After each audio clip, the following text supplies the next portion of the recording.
तो दोस्तों आप सब लोगों को पता ही होगा कि अमेरिका के जो हाइपरसोनिक मिसाइल था वो दूसरा बार परीक्षण के दरमियान फेल हुआ और ऐसे में अब अमेरिका की तरफ से रशिया के S-400 जैसे आधुनिक एयर डिफेंस सिस्टमों को काउंटर करने के लिए अपना और एक स्ट्रेटेजी के तहत आगे बढ़ा जा रहा है। और दोस्तों ये स्ट्रेटेजी है स्टेल्थ मिसाइलों का। तो दोस्तों हाल ही के कुछ रिपोर्टों में बताया जा रहा है कि अमेरिका के तरफ से बनाया हुआ AAR-GMER नामक एक स्टेल्थ मिसाइल के सक्सेसफुल परीक्षण किया गया और इन मिसाइलों को लेके अमेरिका का ये भी दावा है कि ये दुश्मन के रडार स्टेशनों को तबाह करने के लिए डिजाइन किया गया है। दोस्तों अमेरिका के सामने रशिया के S-400 जैसे सिस्टम एक बहुत ही बड़ा चुनौती बना हुआ है। खास करके इन मिसाइलों के लॉन्ग रेंज होना और काफी पिन पॉइंट एक्यूरेसी के साथ काम करने का क्षमता ही अमेरिका का चिंता का विषय बना हुआ था। एक तरफ जहां पे दुश्मन के आधुनिक से आधुनिकतम एयर डिफेंस सिस्टमों को न्यूट्रलाइज करने के लिए हाइपरसोनिक मिसाइलों को सबसे ताकतवर जरिए के रूप में देखा जाता है, तो वहीं पे अमेरिका के हाइपरसोनिक मिसाइलों के परीक्षण फेल होने के बाद अब ये AAR-GMER जैसे मिसाइल ही अमेरिका के एकमात्र सहारा बना हुआ है। दोस्तों यहाँ पे AAR-GM का असल मतलब है advance anti radiation guided missile, जबकि इन मिसाइलों को AGM-88 HARM भी कहा जाता है। रिपोर्टों के मुताबिक हाल ही के जो परीक्षण हुआ है इसमें अमेरिकी नेवी के द्वारा नॉर्थवेव गवर्नमेंट को मदद किया गया। मतलब अमेरिकी नेवी के F/A-18 फाइटरों के इस्तेमाल करते हुए नॉर्थवेव गवर्नमेंट के इन मिसाइलों का परीक्षण किया गया, जबकि इससे पहले भी इन मिसाइलों का एक सक्सेसफुल परीक्षण F-35 जैसे स्टेल्थ फाइटर एयरक्राफ्टों के द्वारा भी किया जा चुका है, जहां पे मिसाइलों को सक्सेसफुली एयरक्राफ्ट के इंटरनल वेपन बेस से दागा गया था। दोस्तों रिपोर्टों में ये भी जानकारी दिया गया है कि यह जो टेस्ट हुआ था ये असल में यूएस नेवी के एयर स्टेशन पॉइंट मोगू में हुआ था, जो कि साउथ कैलिफोर्निया में स्थित है। और यहाँ पे 19 तारीख के दिन मतलब जुलाई 19 के दिन ही ये परीक्षण को अंजाम दिया गया था। पर दोस्तों इतना पहले मिसाइलों के परीक्षण होने के बावजूद इसके बारे में इससे पहले कोई जानकारी पब्लिक नहीं किया गया। इसके पीछे असल कारण तो क्या है वो पता नहीं चला, लेकिन माना जा रहा है कि अमेरिका के हाइपरसोनिक मिसाइलों के फेल शायद इसके पीछे कोई प्रमुख कारण हो सकता है। मिसाइलों को परीक्षण करने के लिए और इसे सक्सेस घोषित करने के लिए मिसाइलों के कुछ परफॉर्मेंस को भी परखा गया, जिनमें मिसाइलों के रॉकेट इंजन के परफॉर्मेंस और ओवरऑल सिस्टम इंटीग्रेशन को जांचा गया। और रिपोर्टों में यह भी जानकारी दिया गया है कि इस परीक्षण के दरमियान हर एक पैरामीटर को सही तरीके से जांचने के साथ साथ मिसाइल हर एक पैरामीटर में सक्सेसफुल हुआ। जबकि दोस्तों इस परीक्षण के बारे में कुछ और तथ्यों को सुनने के बाद आपको और ज्यादा हैरानी हो सकता है, जिनमें परीक्षण का डेट भी ऐसे तथ्यों में शामिल है। रिपोर्टों के मुताबिक ये जो मिसाइल का परीक्षण 19 तारीख के दिन हुआ है ये असल में शेड्यूल डेट से करीबन 3 महीना पहले हुआ। मतलब ये जुलाई महीने में नहीं बल्कि करीबन 3 महीने के बाद टेस्ट होना था। इसके पीछे भी क्या कारण है इसके बारे में अभी तक कोई जानकारी नहीं दिया गया, पर मिसाइलों के कुछ खासियतों के बारे में फिलहाल जानकारी अवेलेबल है। खास करके मिसाइलों के पिछले वर्जन से नए मिसाइलों में क्या इंप्रूवमेंट है उसके बारे में कुछ जानकारी अवेलेबल किया गया है। इवन दोस्तों मिसाइलों के कुछ फोटो को देखते हुए भी इसके कुछ नए खासियतों के बारे में पता चलता है। खास करके मिसाइल के एरोडायनामिक शेप को लेके जो मिसाइल को और अधिक इनविजिबल बना सकता है। इवन इसके अलावा मिसाइल के फ्यूजलाज के साथ साथ एक विंग सेक्शन को भी बनाया गया है जो मिसाइल को और अधिक मैन्यूवरेबल बनाता है। दोस्तों ये जो मिसाइल है इसे बेसिकली ऐसे बनाया गया है कि इसका इस्तेमाल समुद्र में तैरने वाले जहाजों के रडारों को ही न्यूट्रलाइज करने के लिए किया जा सके। जबकि इसके अलावा इसके स्टेल्थ कैपेबिलिटी को देखते हुए यह भी माना जा रहा है कि इसका इस्तेमाल S-400 जैसे एडवांस एयर डिफेंस सिस्टमों के खिलाफ भी किया जा सकेगा। इवन दोस्तों बताया जा रहा है कि मिसाइल के रेंज को भी पहले के मुकाबले में काफी अधिक किया गया है और इस वजह से इन मिसाइलों को एक्सटेंडेड रेंज मिसाइल भी कहा जा रहा है। इसके अलावा मिसाइल में HCSM टारगेट सिस्टम को भी लगाया गया है और missile GPS satellite navigation system के द्वारा भी ऑपरेट हो सकता है। मिसाइल को मध्य हवा में इसके टारगेट तक पहुंचाने के लिए इसमें इंटरनल गाइडेंस सिस्टम और thermal active radar homing head जैसे इक्विपमेंटों को लगाया गया है। दोस्तों ये जो मिसाइल है इसे अब तक के सबसे स्टेल्थ कैटेगरी के मिसाइल में इसलिए भी शामिल किया जा रहा है क्योंकि ये मिसाइल काफी छोटा और काफी तेज रफ्तार का है, जिस वजह से इस मिसाइल को रडार में पकड़ना काफी मुश्किल है। ऊपर से इसे स्टेल्थ डिजाइन भी किया गया है जो दुश्मन के रडारों के लिए और दिक्कत पैदा करेगा। दोस्तों अमेरिका की तरफ से इन मिसाइलों को लेके यह भी दावा किया जा रहा है कि ये बैटलफील्ड में सबसे महत्वपूर्ण हथियार होगा, क्योंकि इन मिसाइलों के द्वारा अमेरिका के एयर स्ट्राइक और एयर स्ट्राइक ग्रुप को सुरक्षित रखा जा पाएगा। लड़ाई के दरमियान ऐसे मिसाइलों से अमेरिका सबसे पहले दुश्मन के एयर डिफेंस सिस्टमों को न्यूट्रलाइज करेगा ताकि अमेरिकी एयरफोर्स के अन्य एयर ग्रुपों के द्वारा हवा से जमीन में हमला किया जा सके। दूसरी तरफ अमेरिका के द्वारा इन मिसाइलों को यूरोप के देश खास करके नेटो एलाई में भी देने का इरादा बनाया जा रहा है, जिससे अभी से ही ये अंदाजा लग रहा है कि ये रशिया के S-400 के एक काउंटर बैलेंस के रूप में अमेरिका और अमेरिकी एलाइज में सर्व करेगा। जबकि दूसरी तरफ अगर देखा जाए तो हाल ही में रशिया की तरफ से भी सक्सेसफुली अपने S-500 जैसे मिसाइलों के टेस्ट किया जा चुका है, जो कि S-400 से भी घातक और ज्यादा आधुनिक है। और इस वजह से अब ये भी देखना है कि अमेरिका का ये ARGM-ER जैसे मिसाइल कितना हद तक S-500 के खिलाफ कार्यरत हो सकेगा। जबकि दोस्तों ये भी सवाल है कि क्या ये मिसाइल सच में S-400 जैसे मिसाइलों को काउंटर करने में सक्षम रहेगा। दोस्तों अगर देखा जाए तो इन मिसाइलों के जो अर्लियर वर्जन मतलब AGM-88HRAM मतलब हाई स्पीड एंटी रेडिएशन मिसाइलों का डेवलपमेंट का काम 80 के दशक में ही शुरू किया गया था और इसे सबसे पहले टेक्सास इंस्टीट्यूट और रेथियन कॉर्पोरेशन के तरफ से बनाया गया। जबकि इसके जो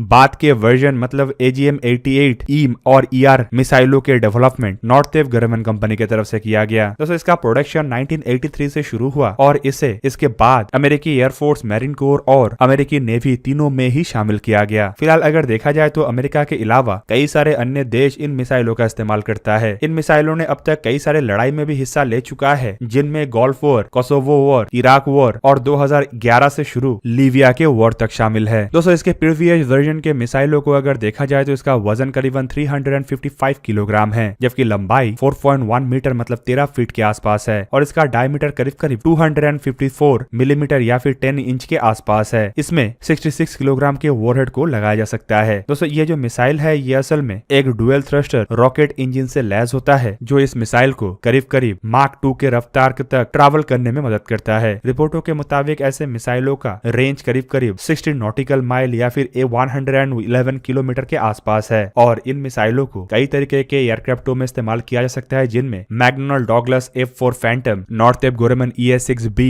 Boeing F-15E, Lockheed Martin F-16, Boeing FA-18, Boeing EA-18G Growler, Tornado, Eurofighter Typhoon और F-35 जैसे एयरक्राफ्ट शामिल है। दोस्तों एयरक्राफ्टों के आधुनिक संस्करण मतलब ARGM मिसाइलों को अगर देखा जाए तो इनमें कई तरीके के तब्दीली किया गया है। इन मिसाइलों को सबसे पहले 2016 में ही चर्चा में लाया गया था, जब इसे लेके एक बजट एलोकेट हुआ और एक्सटेंडेड रेंज मिसाइलों में मोटर, रॉकेट और कई तरीके के इक्विपमेंटों को तब्दील किया गया। साथ में मिसाइल के डिजाइन में भी तब्दील किया गया ताकि इन्हें और ज्यादा स्टेल्थी और F-35 जैसे फाइटर एयरक्राफ्टों के इंटरनल वेपन बे में लगाया जा सके। कुल मिला के इन मिसाइलों को लेके अमेरिका का दावा तो काफी पक्का है, लेकिन देखना ये है ये कितना हद तक रशिया के एयर डिफेंस सिस्टम मतलब S-400 और S-500 जैसे सिस्टमों के खिलाफ कारगर होता है। पर दोस्तों अगर अमेरिका के तरफ से इसे अपने हाइपरसोनिक मिसाइलों के फेलियर के बाद टेक्नोलॉजिकल गैप के रूप में लाया जा रहा है, तो शायद ही ये अमेरिका के लिए हाइपरसोनिक मिसाइलों के रिप्लेसमेंट हो सके, क्योंकि हाइपरसोनिक मिसाइल अपने आप में ही एक अन्य किस्म का हथियार होता है। हाइपरसोनिक मिसाइल बेसिकली एक ध्वनि से 5 गुना रफ्तार या उससे अधिक रफ्तार वाले क्रूज मिसाइल को कहा जाता है, जो इन मिसाइलों के जैसे आकार में इतना छोटा या फिर कार्यक्षमता में इतना कम नहीं बल्कि आकार में काफी अधिक बड़ा और कार्यक्षमता में भी काफी अधिक होता है। खास करके दुश्मन के खाली एयर डिफेंस रडार नहीं बल्कि क्रूज मिसाइल से दुश्मन के पूरा का पूरा एयर डिफेंस जोन को ही तबाह किया जा सकता है। तो दोस्तों ये था आज का वीडियो। अगर आपको वीडियो अच्छा लगा तो इसे लाइक कीजिए और मेरे चैनल को सब्सक्राइब कीजिए और साथ में बना हुआ बेल आइकन को ही प्रेस कर दीजिए ताकि आप मेरा वीडियो देख पाए सबसे पहले। जय हिंद।